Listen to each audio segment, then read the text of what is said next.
From charging up other EVs to a crystal spear that rotates into a gear selector, the Genesis GV60 is filled with innovation and eye candy.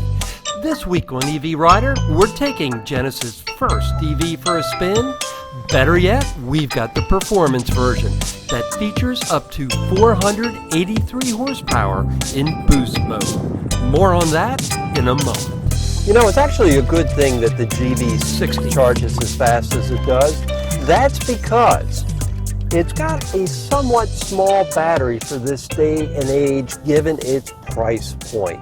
It's got a 77.4 kilowatt hour battery. Genesis says the GV60 will go from 10 to 80% of charge in just 18 minutes and is able to add up to 60 miles of range in 5 minutes. While charging at a local EVgo station, we saw a peak charging rate of 214 kilowatts. Now, while the GV60 is certainly one of the fastest charging EVs available, once you hit 80%, you definitely want to unplug and get going unless you just have to have that last 20% of charge, because at that point the speed falls off a cliff. Right now I'm at 80% of charge and it's slowed down to 20 kilowatts. Right now I've got 79% of charge and the GV60 is predicting I have 159 miles of range. Now, compared to other EVs in this same price range, I would expect it to be more around the 200 to 225 miles of range at 79% of charge. So the GV60 base price is just under $59,000, and the pricing will climb all the way to over $69,000. Now, despite the fairly significant price spread on the GV60, there really are only two basic trims, what I would call the base trim and the performance trim. And that performance trim, in my mind, is something that I would want to get because it helps set the car apart. That's how you get that boost mode, that extra acceleration. On the other hand, the rest of the tricks are still intact. Now, if you get the base model of the GV60, you get a vehicle that's rated at 248 miles per charge. If you want the performance version, if you want that extra horsepower, it is going to cost you. You're going to need to charge more often because the performance edition's range drops down to 235 miles from the standard edition's 248 miles, largely because of the wider tires and the gobs of available torque. Now, our performance model is rated at the equivalent of 97 miles per gallon in the city, but that drops all the way down to 82 miles per gallon, again, the equivalent on the highway. Now, the build quality on this car is rock solid from what I can tell. I've been very impressed with everything. Again, I've only had it for a day, so of course that's not a test of how it'll hold up over time, but first impressions, as with so many new cars, very strong. The handling is nice and tight, but yet compliant. It does a nice job of splitting the difference between what I would call a luxury car and a performance car. I'm not saying it's a Corvette. It's certainly not a Corvette around the corners. But again, like many other EVs, this is a car that once again feels lighter than it actually is. Now, I don't know if you can actually hear it, but there are artificial sounds being piped into the GV60. So as we punch it, it actually almost sounds like a spaceship.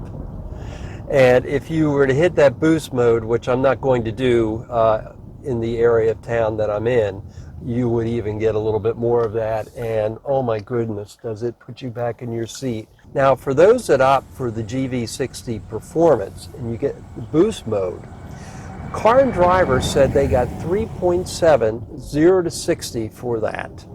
And like so many of the other automotive manufacturers recently, the boost mode will only last a short time.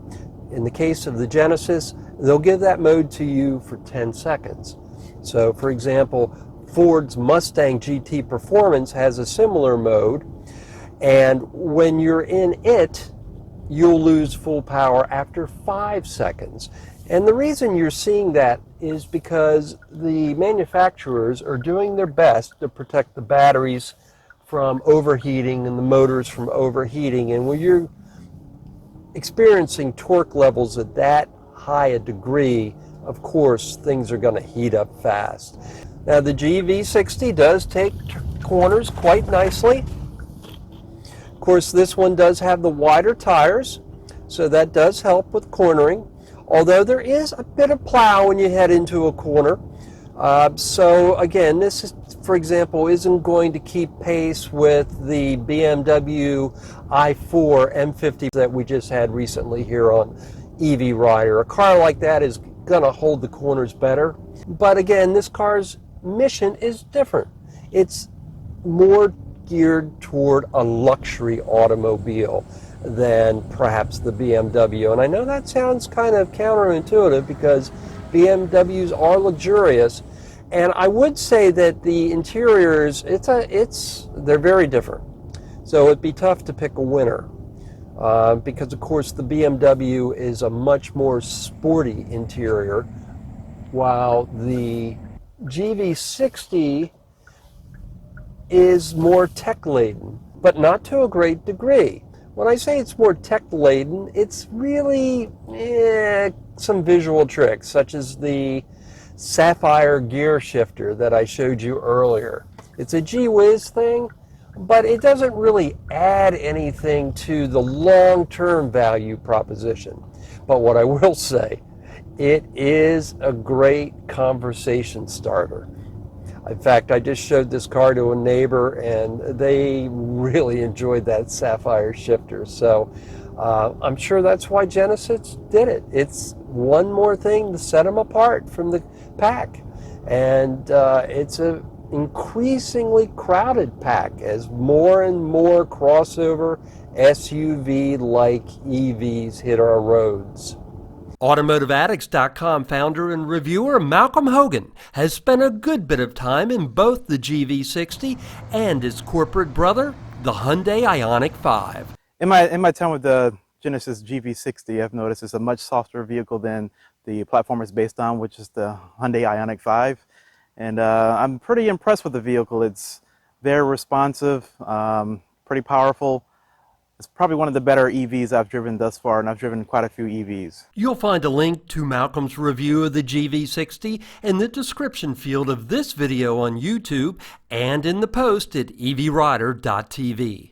The GV60 is filled with innovations. Among them is what's known as a vehicle-to-load adapter, which turns the car's battery into a generator that makes it possible to use 220-volt appliances or even charge another EV, like this Zero SRF electric motorcycle.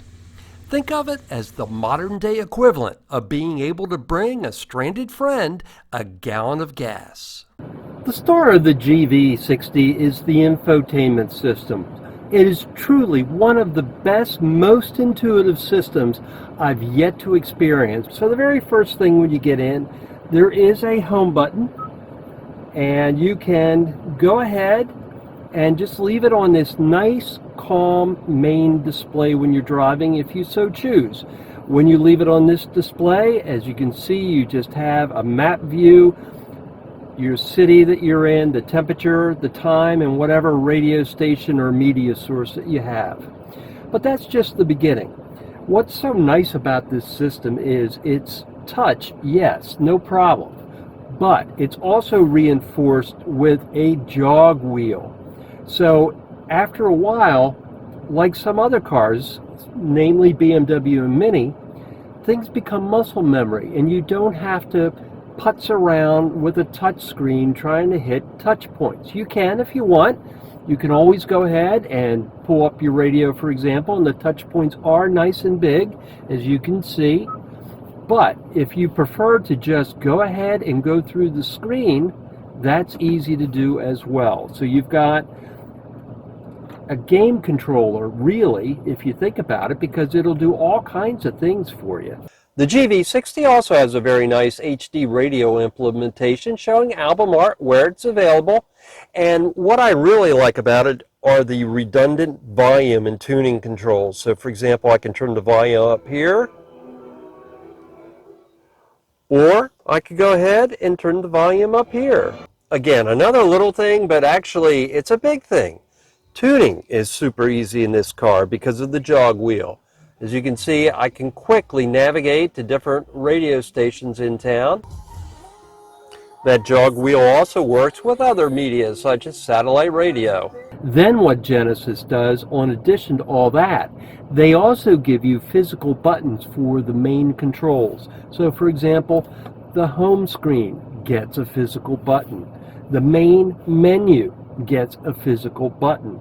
The back button to get you basically back home, there's a physical button.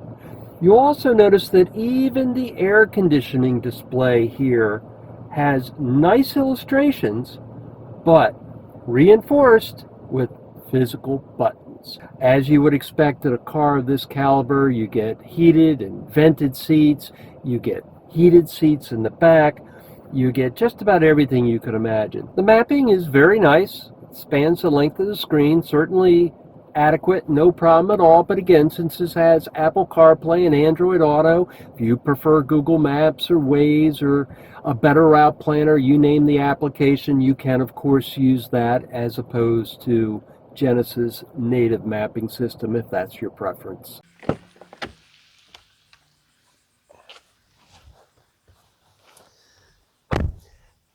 Backseat passengers also are treated very nicely in the GV60. First off, let's take a look at these air conditioning vents. They're actually in a different location than we often see. They're over here to the side. They're very easy to get to. Cup holders right here. Of course, your usual controls and the all-important power ports. Now, another unusual feature about the GV60 is backseat passengers can actually move the front seat passenger seat. Now, the idea, I believe here, is that in some cases, people might be chauffeured. And if that were the case, let's say you're a business lady in New York City and you're driving across Manhattan and you get into the car, you might want to go ahead and put this up, give yourself some nice room to stretch out. But the flip side of that, I can just see kids having a field day irritating their mom and dad on road trips. So anyway, it's an unusual feature. Being a hatchback, it's also got the cargo basics covered with fold-down seats and a storage area under the rear hatch. The days of needing to carry a key fob like this one that Genesis gives you are just about over. Many EVs these days come standard with smartphone apps that let you replace your fob and pretty much do everything from your smartphone. Open the windows, start the car, unlock the car, precondition the car. But Genesis has decided to take it a step further. It actually has face recognition. So once you scan your face, you don't need a smartphone or key fob. And once you get inside, there's a fingerprint reader. So you can leave all of that at home if you want. Now the GV60 does have a frunk, as is the fashion these days now that we're becoming an EV world. But in this case, I kind of feel like they just checked the box. Yeah, it's here, but boy, you're not going to fit much in it. You're going to fit a charging cable in it, maybe a laptop, and that's about it. The usual high-end driver aids are also included, like a heads-up display, a 360 view with cameras all around the car, and adaptive cruise control with lane keeping assist. You know, I kind of like the styling of the GV60, especially the wheels. I'm not sure how it's going to hold up over the years. It is kind of polarizing. Some people might find it a little too plain. Other people might really love it.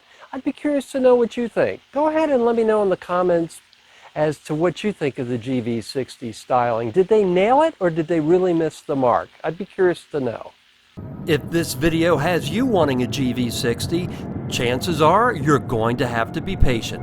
At the time of this video's posting, it was only available in very limited numbers in California, Connecticut, New Jersey, and New York, with a wider rollout expected once production ramps up. If you've enjoyed this episode of EV Rider, please go ahead and give it a like and subscribe to my YouTube channel so I can bring you more adventures in EV motoring. Thanks so much for watching.